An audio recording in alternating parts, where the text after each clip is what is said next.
ఓం నమో భగవతే వాసుదేవాయ. కార్తీక మాఘ మహాపురాణం 5వ రోజు అధ్యాయం. కుక్కకు విముక్తి కలుగుట. దిలీప మహారాజా, సుమిత్రుని కథ ఈశ్వరుడు పార్వతీదేవికి చెప్పిన రీతిగా విన్నావు కదా. ఇంకొక కథను పార్వతీకి ఈశ్వరుడు ఈ విధంగా చెప్పెను. అదెట్లనగా, మాఘమాసంలో నదీ స్నానములు చేయువారు గొప్ప ధనశాలు రగుదురు. వర్తమాన కాలమునందు ఎన్ని కష్టములు అనుభవించుచున్నప్పటికీ మాఘమాసం మొదలైన తరువాత వారి కష్టములు క్రమేపీ సమసిపోవును. మాఘశుద్ధ దశమి నాడు నిర్మలమైన మనస్సుతో శ్రీమన్నారాయణ్ణి పూజించిన ఎడల శ్రీహరి కటాక్షమునకు పాత్రులగుదురు. అందులో అను మాత్రమైనను సందేహం లేదు అని పార్వతీదేవితో శంకరుడు వివరించుచుండగా, పార్వతి, నాదా, శ్రీ లక్ష్మీనారాయణ వ్రతం చేసిన ఎడలను వాంఛ ఫలసిద్ధి కలుగునని చెప్పియుంటిరి కదా. ఆ వ్రత విధానమెట్టిదో ఎటులా ఆచరించవలెనో తెలియపరచుడని కోరినది. అంత మహేశ్వరుడు పార్వతితో ఇట్లు చెప్పసాగిను. మాఘశుద్ధ దశమి నాడు ప్రాతకాలమున కాలకృత్యమును తీర్చుకొని స్నానాదము చేసి నది ఒడ్డున గాని ఇంటి వద్ద కాని మండపం నుండి ఆ మండపం ఆవు పేడతో అలికి పంచరంగులతో ముగ్గులు పెట్టి మండపం మధ్య 8 రేకుల పద్మం వేసి అన్ని రకాల పుష్పములు ఫలములను తీసుకువచ్చి లక్ష్మీనారాయణ పటమందు మధ్య నుంచి ఆ విగ్రహమునకు గంధము, కర్పూరము, అగరు మొదలగు ద్రవ్యములు పూసి పూజించవలెను. రాగి చెంబులో నీళ్లు పోసి మామిడి చిగుళ్లను అందులో ఉంచి దానిపై కొబ్బరికాయ పెట్టి కొత్త వస్త్రం ఒక దానిని కప్పి లక్ష్మీనారాయణ ప్రతిమను ప్రతిష్ఠించి పూజించవలెను. ఆ మండపం మధ్యలో సాలగ్రామము నుంచి ఒక సద్బ్రాహ్మణుని ఆహ్వానించి పూజించి వారి చేత ధూప దీప చందనాదులు పరిమళ వస్తువులను నైవేద్యంగా పెట్టవలెను. తరువాత రాగి పాత్రలో నీరు పోసి హర్షపాదములు చేయవలెను. అటు తరువాత సూర్యనారాయణ స్వరూపుడగు శ్రీరామచంద్ర ప్రభువును మదిలో ధ్యానించవలెను. మాఘమాస స్నానం చేయువారు వారి తల్లిదండ్రులు బంధుమిత్రుల సమక్షంలో మాఘమాస వ్రతం చేయవలెను. ఒక సద్బ్రాహ్మణునకు బియ్యపు, బెల్లము, ఉప్పు, పప్పు, కూరగాయలు, పండ్లు మొదలగునవి ఏకాపాత్రయందు ఉంచి కాని కొత్త గుడ్డలో మూట కట్టి గాని దానమిల్లయ్యవలెను. మాఘ పురాణము స్వయంగా పఠించుచున్నప్పుడు గాని లేదా వినున్నప్పుడు గాని చేతిలో అక్షింతలు ఉంచుకొని చివరిలో శ్రీమన్నారాయణ్ణి ధ్యానించుకొని కొన్ని అక్షింతలు భగవంతునిపై ఉంచి మరికొన్ని అక్షింతలు తమ తలపై వేసుకొనవలెను. కాన ఓ శాంభవి, మాఘ స్నానము చేసి మాఘశుద్ధ దశమి నాడు లక్ష్మీనారాయణను నిష్ఠతో పూజించిన ఎడల వారి ఎటువంటి మహాపాపములైనను నశించిపోవును. ఇందులోకొక ఉదాహరణ కూడా తెలియజేసేదను. సావధానులవై వినుము. గౌతమ మహర్షి ఒకనాడు తన శిష్యులతో కూడా తీర్థయాత్రలు చేయుటకై ఉత్తర దిశకు బయలుదేరును. వారు అనేక పుణ్య నదుల్లో స్నానములు చేయుచు ప్రసిద్ధి క్షేత్రమును దర్శించుచు మార్గమందున్న ముని పుంగవులతో ఇష్టాగోష్ఠీలు జరుపుకున్నారు. అప్పటికి మాఘమాసం ప్రవేశించుట వలన కృష్ణా నదిలో స్నానం చేయవలనని ఆ ప్రాంతమును వచ్చి విడిది చేసిరి. గౌతముడు తన శిష్యులతో కూడి కృష్ణా నదిలో సూర్యోదయ సమయంలో స్నానం చేసి తీరమున ఉన్న ఒక రావి చెట్టు వద్దకు వచ్చి మూలతో బ్రహ్మ రూపాయ, మధ్యతో విష్ణు రూపనే, అగ్రత శివ రూపాయ, వృక్షరాజాయ తే నమో నమః అని రావి చెట్టుకు నమస్కరించిరి. ఆ చెట్టు మొదట ఆసీనుడై శ్రీహరిని విధియుక్తముగా పూజించెను. తరువాత శిష్యులందరితో మాఘమాస ప్రభావమును వినిపించెను.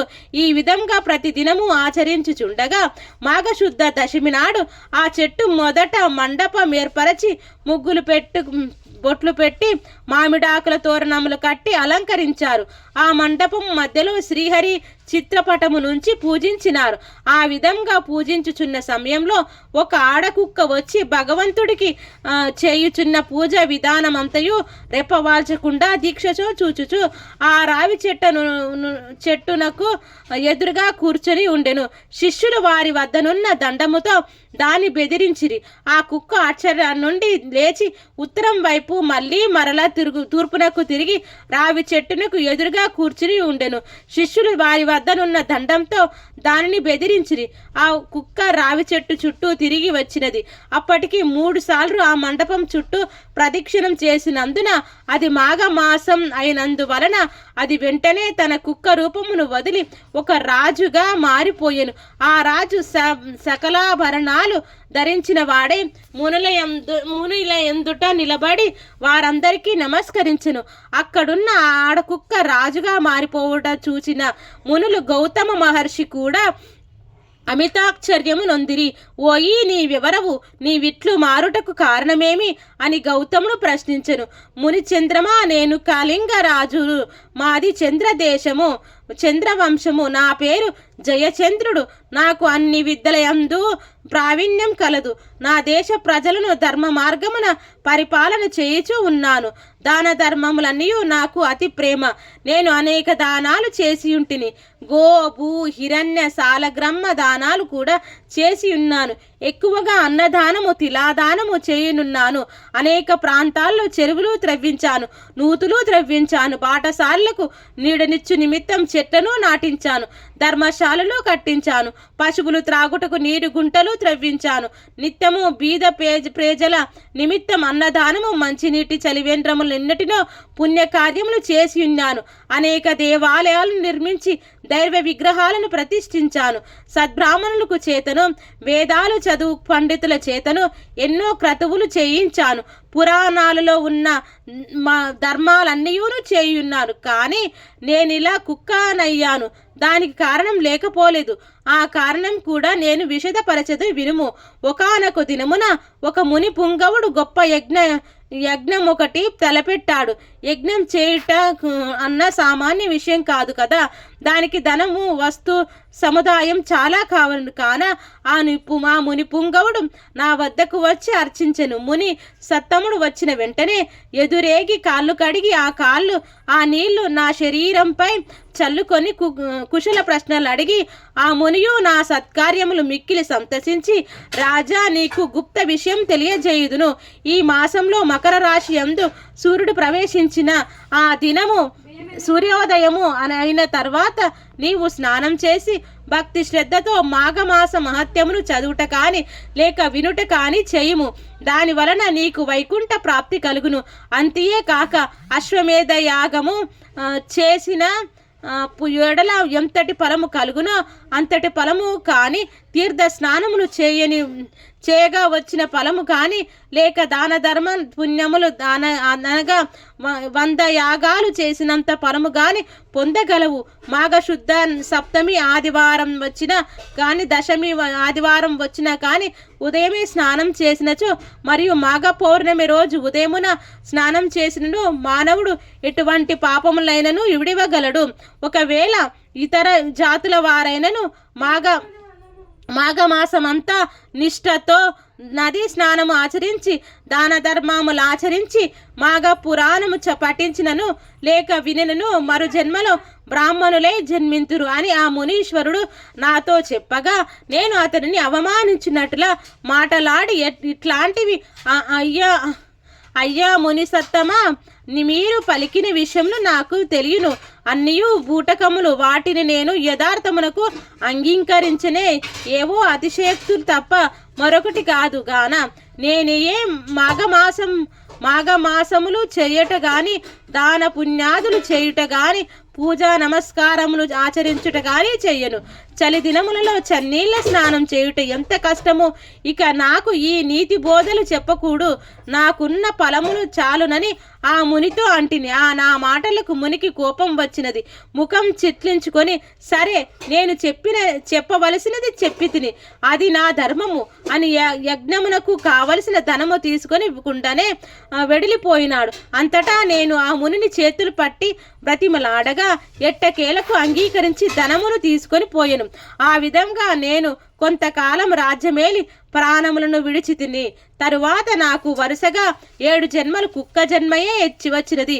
నా పాప ఫలమేమి అనగా కుక్కగా 7 జన్మలు బాధపడి తిని. ఇప్పుడు మీరు చేయు పూజాస్థలము చుట్టూ 3 పర్యాయములు ప్రదక్షిణం చేసి తిని. కాన నా పూర్వజన్మ శృతి నాకు కలిగినది. దైవ యోగములు ఎవ్వరునూ తప్పించలేరు కదా. ఇటుల కుక్క జన్మలో ఉండగా మరలా నాకు పూర్వజన్మ స్మృతి ఎడుల సంక్రమించినదో వివరింపబడని అని రాజా పలికెను. ఆ రాజు చెప్పిన వృత్తాంతమును విని గౌతమ ముని ఆశ్చర్యపడి, మాఘమాసమున నీవు చులకనగా చూచుట వలన ఎంతటి విపత్తు వాటిల్లినదో అనుభవమే చెప్పుతున్నది. నీ వద్దకు వచ్చిన మునిసత్తముడు ఉత్తముడు. అతను పలికిన విషయములన్నీ యథార్థములే. నీవు కుక్కవై ఎటులా పవిత్రుడైనావో ఆ వృత్తాంతము వివరించదను. సావధానుడవై ఆలకింపుము. నేనును నా శిష్యులతో కృష్ణవేణి తీరమందుండి ఈ మాఘమాసమంతయు కృష్ణానదిలో స్నానములు జపములు చేసి తిరిగి మరొక పుణ్యనదికి పోవుచుందామని వచ్చితిమి. మేమందరము ఈ వృక్షరాజం కింద విష్ణు విగ్రహాన్ని పూజించుకొనుచున్నాము. కుక్క రూపంలోనున్న నీవు దారిని పోతూ ఇచ్చట నైవేద్యమును చూసి తినవలననే ఆశతో పూజా సమీపమునకు వచ్చి కూర్చుంటివి. అప్పుడు నీవు ఎలాగున్నావో తెలుసా? నీ శరీరమున బురదమైల తగిలి ఉన్నది. చూచుటకు చాలా అసహ్యముగా ఉన్నావు. పరిశుద్ధులమై భగవంతుని పూజ చేయుచున్న సమయంలో అచటకు జంతువు కానీ పక్షి కానీ వచ్చియున దానిని తరిమి వేయుట సహజమే కదా. నీవు అసహ్యముగా ఉన్నందున నా శిష్యులు నిన్ను తరిమి తపోదండముతో నిన్ను కొట్టబోవటచే పారిపోయి నైవేద్యమును తినవలనన్న ఆశతో తిరిగి యథాస్థానంకు వచ్చి కూర్చుంటివి. మరలా నా శిష్యులు నిన్ను కొట్టబోవుచే పారిపోయి తిరిగి మళ్ళీ వచ్చినావు. ఇట్లు 3 పర్యాయములు తిరుగుటచే భగవంతుడు నీ రూపమును మార్చి నిజ రూపమును ప్రసాదించినాడు.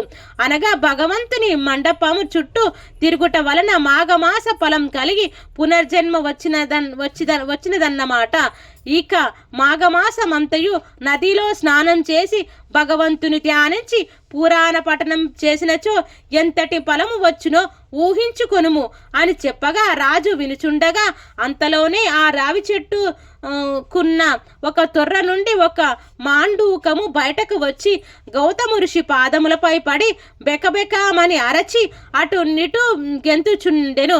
అట్లు గెంతులాటలో మండపం వద్దకు వచ్చి చూడగానే కొంచెములో హఠాత్తుగా కప్పరూపమున వదలి ముని వనితగా మారిపోయెను. ఆమె నవయవ్వనవతి, అతి సుందరాంగి. గౌతమ ఋషిని చూడగానే ఆమెకు జ్ఞానోదయమై తన యొక్క పూర్వజన్మ వృత్తాంతమంతయు జ్ఞప్తికి వచ్చినది. అంత గౌతమ ముని, అమ్మాయి నీవెవరు దానవు? నీ నామధేయమేమిటి? నీ వృత్తాంతం ఏమి అని ప్రశ్నించెను. ఆమె తన పూర్వజన్మ వృత్తాంతము తిరిగి తెలియజేయుటకై ఇట్లు చెప్పుడడిగెను. ఇది మాఘ పురాణం 5వ అధ్యాయం సంపూర్ణం.